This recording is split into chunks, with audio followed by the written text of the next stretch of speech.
up guys, Amir Fazeli here from Adonis Athletics.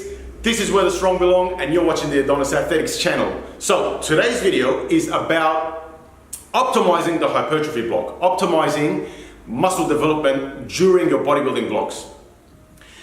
Traditionally, a lot of bodybuilding blocks have always been set up in quote-unquote bro splits, right? So we're talking chest one day, back one day, legs one day, shoulders one day, and so on. Just one day dedicated to one muscle group. And although it does produce results, especially for beginner lifters, it's not the best way to go about things.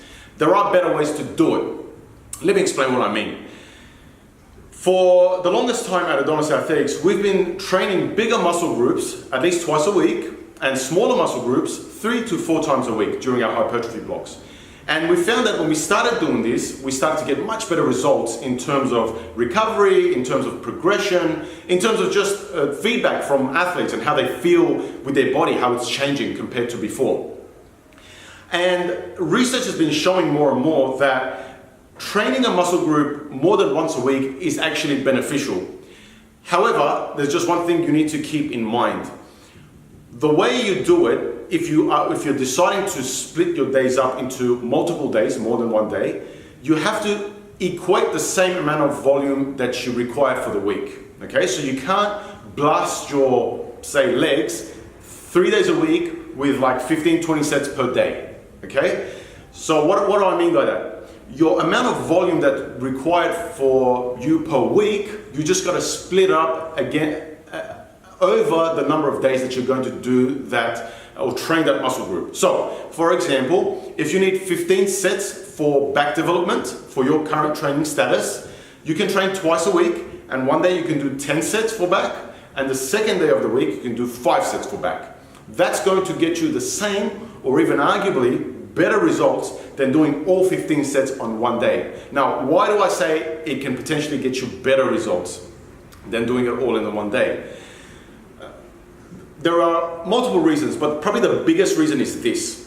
When you train, you break down the muscle, and when you break down the muscle, it goes through a cycle of which it has to repair itself and come back to a better state, a more stronger state than it was just before your training session, right?